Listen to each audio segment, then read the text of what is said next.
So thanks very much for that introduction, and thanks for playing Philadelphia's national anthem for my walk-up music. So one of my first public speeches when I got to Canada was at this conference just over a year ago. And that was an intentional choice that I made because of my view of the importance of organized labor as a vital partner in the building and rebuilding of our economy. So I said to Sean at lunch, it's an honor for me to be invited back to speak to you again today. It means I didn't screw up too badly last year. So since my arrival in Canada in December of 2021, I've had the privilege of traveling across the vast and beautiful expanse of Canada, and maybe put the emphasis on the word vast. My team tells me that in my first year on the job, even with COVID limiting my appearances for the first few months, I traveled almost 50,000 miles, or about 77,000 kilometers. I've been to all 7 of our consulates and to most of Canada's provinces and territories.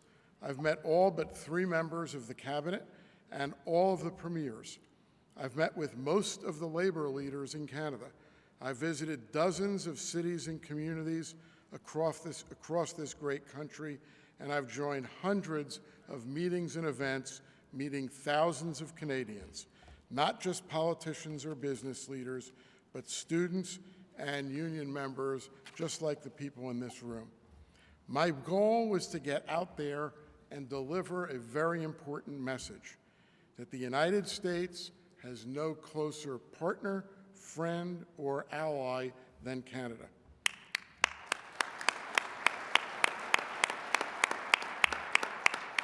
As President Biden's personal representative in Canada, my first priority is restoring trust and confidence between our 2 countries. Everywhere I go, I want to make sure that Canadians know that the United States is back and that we want to rebuild and strengthen our economies and our partnership with Canada. I'm also proud to be here in Canada representing the most pro-union president in American history. As you know,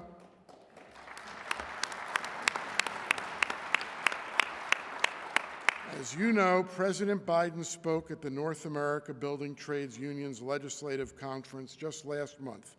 And I think he said it best when he called union workers the backbone of our economy. That has certainly been my experience in the United States, where I was proud to work with the building trades on multiple major projects over multiple decades, both building fantastic projects like 2 new Comcast office towers, the Pennsylvania Convention Center, and what is now the Wells Fargo Center, and civic projects like hosting 2 major political conventions in Philadelphia. Building Trades was a vital partner in all of those projects, and in fact in the Philadelphia Renaissance. In Canada, like in the United States, union workers are leading the way. You are putting shovels in the ground, cranes in the air, and opening up new factories. You, the electricians, I can get in trouble here. I'm not sure I'll get every member of the building trades, so if I leave anyone out, I apologize. But it's you, the electricians, the iron workers, the boiler makers, the teamsters, laborers, bricklayers, masons, plumbers and pipe fitters, painters, plasterers, roofers, operating engineers, sheet metal workers. You are rebuilding the North American economy. Glaziers. Who else did I leave out? I knew I would get in trouble. You get the point. You get the point. As highlighted in this year's conference theme, unions are building jobs for tomorrow, jobs that we hope will provide more opportunities for women, indigenous peoples, new immigrants, people of color, and other underrepresented groups. These jobs will also be key to the energy transition to a net zero carbon economy. Tackling the climate crisis is a key priority for the United States and Canada. our largest energy trading partner. Both our countries are committed to taking decisive action. We will grow the clean energy economy through bold legislation like the U.S. Inflation Reduction Act, or as we like to call it, the IRA, to accelerate the clean energy transition and make North America a clean energy powerhouse. In its 2023 budget, following the lead of the United States, Canada substantially increased investment in clean tech manufacturing and included a new clean technology manufacturing tax credit for investments in nuclear and renewable energy equipment manufacturing, grid-scale electrical energy storage equipment, zero-emission vehicles, and electric vehicle battery components, all of which work toward advancing our country's shared goals on climate change and energy security, and all of which will generate new union jobs.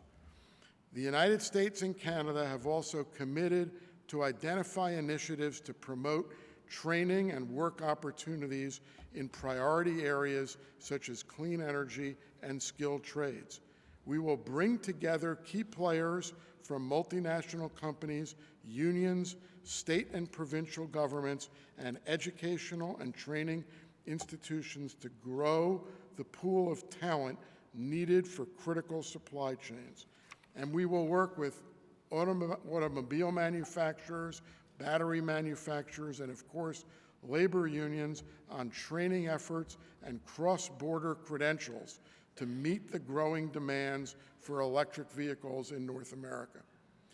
Despite the increasing strength of the economic relationship between our two countries and the drive to create good jobs on both sides of the border, I still hear some concerns about what some people perceive to be U.S. protectionism and a fear that the United States is putting Canada at a disadvantage.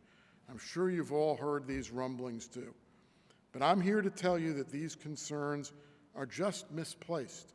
The IRA and related programs to stimulate the energy transition and our fight against climate change and Buy American provisions are just that, with an added purpose of stimulating jobs in North America and strengthening North America's economy.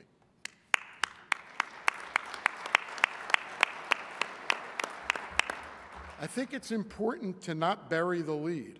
Every day, $2.65 billion US dollars in trade, that's $3.25 billion in Canadian dollars, crosses between Canada and the United States, generating millions of jobs on both sides of the border.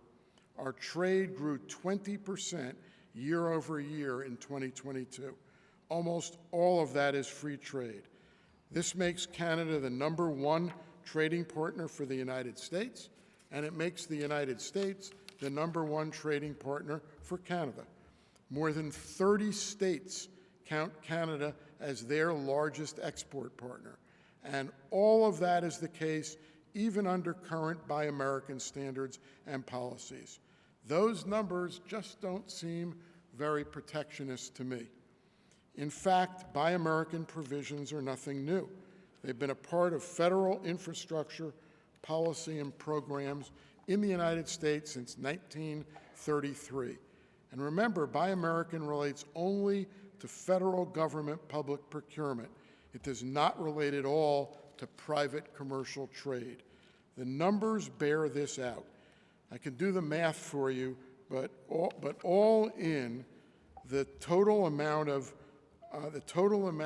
business impacted by Buy American is less than 1% of our overall trade economy. By way of comparison, the U.S.-Canadian trade in 2022 was more than 3 times the approximate annual spending from the Bipartisan Infrastructure Law. So I strongly believe that the IRA will spur clean energy investments all over the world. It will grow the pie, not shrink it. It will add jobs in the United States and Canada, not disadvantage Canada, and it will grow union jobs in North America. In fact, as President Biden said in his address to Parliament, the IRA is a model for future cooperation, with both our nations investing at home to increase the strength of our industrial bases, making sure that products manufactured in North America are not only manufactured there, but that they are the best in the world. The President was very clear when he was in Ottawa in late March. He said, and I quote here, "Our destinies are intertwined and they're inseparable, not because of the inevitability of geography, but because it's a choice we've made again and again." I like that quote because it makes it clear that the United States has made a real choice to link our future with Canada. But the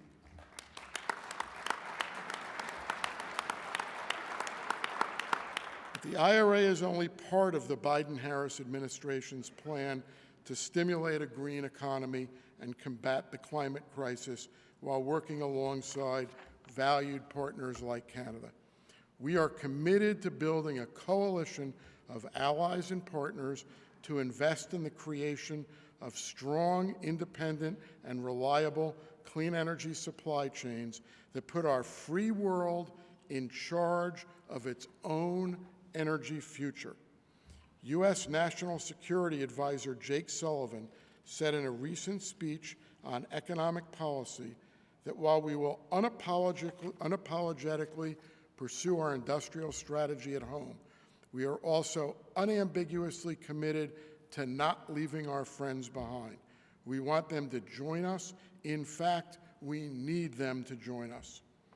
Creating a secure and sustainable economy in the face of the economic and geopolitical realities of today will require all of our allies and partners to do more. And there's no time to lose, and so much to be done if we are to achieve our climate goals. We need to lay thousands of miles of transmission lines for a clean, modern, and resilient grid. We need to cap abandoned wells, reclaim mines, and stop methane leaks. We need to build modern, efficient electric vehicles and the charging infrastructure to support them. And all of this ambition means that we need you, the union workers who will forge our net zero future. Now, if you'll indulge me, I'd like to leave you with one final quote from President Biden's address to Parliament during his visit to Canada. It's one that I feel embodies our partnership and our friendship. Canada and the United States can do big things. We stand together, do them together, rise together.